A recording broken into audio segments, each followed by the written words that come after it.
ఏ variety అయినా అరటి మొక్క ఆ వెరైటీ అనేది హైట్ ఎక్కువ ఉంటే తక్కువ కౌంట్ వేయాలి, హైట్ తక్కువ ఉంటే ఎక్కువ మొక్కలు వేసుకోవచ్చు. ఇక అదే సూత్రం అరటిలో. మీరు అంటే పిలకల తీసుకున్నారా లేదంటే టిష్యూ కల్చరా? టిష్యూ అందుబాటులో ఉన్న టిష్యూ వేస్తామండి. టిష్యూ మొక్కలు ఒక్కొక్క సీజన్ లో ఉండవు, అప్పుడు పిలకలు వేసుకుంటాం. మా ఏరియాలో ఏంటంటే సంవత్సరం పొడవు అరటి పండిస్తానే ఉంటారు. ఇప్పుడు మేము కూడా ఏంటంటే 3-4 నెలలకు ఒకసారి ఒక చేను వేస్తానే ఉంటాం, లేకపోతే పిలక వదిలిపెట్టేటప్పుడు కూడా ఆ టైమింగ్స్ ప్రకారం వదిలిపెడతాం. అంటే ఎప్పుడు ఎక్కువ రోజులు కటింగ్ వచ్చేటట్టు వేసుకుంటున్నా. పిలక్కే టిష్యూ మొక్కకి తేడా ఏంటంటే టిష్యూ మొక్క దాదాపు 100% బతుకుతుంది. పిలకలు ఏంటంటే ఒకప్పుడు ముఠా వాళ్ళు యూనిఫామ్గా తీసేవాళ్ళు, ఇప్పుడు ముఠా వాళ్ళు ఏంటంటే లావుది సన్నది రకరకాలుగా తీయటం వల్ల ఎక్కువ చచ్చిపోతున్నాయి. ప్లస్ టైం కూడా ఎక్కువ తింటుంది.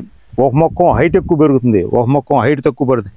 కటింగ్ అప్పుడు కూడా 3-4 నెలలు తేడా ఉంటుంది. అందుకని టిష్యూ మొక్క దొరకని టైంలోనే పిలకలు వేసుకుంటున్నాం. దాని గ్రోత్ స్పీడ్ లో కూడా తేడా వస్తుంది. అంటే ఇప్పుడు అన్ని కూడా తెచ్చినవి కూడా అంటే ఇప్పుడు వర్కర్స్ తీసుకొచ్చిన దీని వల్ల వర్కర్ సరైన దుంప దొమట్లేదు, సరైన దుంప అంటే ప్రాపర్ గా తీయాలి కూడా తీట్లా. అందుకని టిష్యూ మొక్కకు మొగ్గు చూపుతాను. ఒకసారి టిష్యూ ఉండవు, జీనైన్ దొరికింది కానీ ఈ కర్పూర వెరైటీ చక్కెరకేళి వెరైటీ అన్ని కంపెనీలు తయారు చేయవు.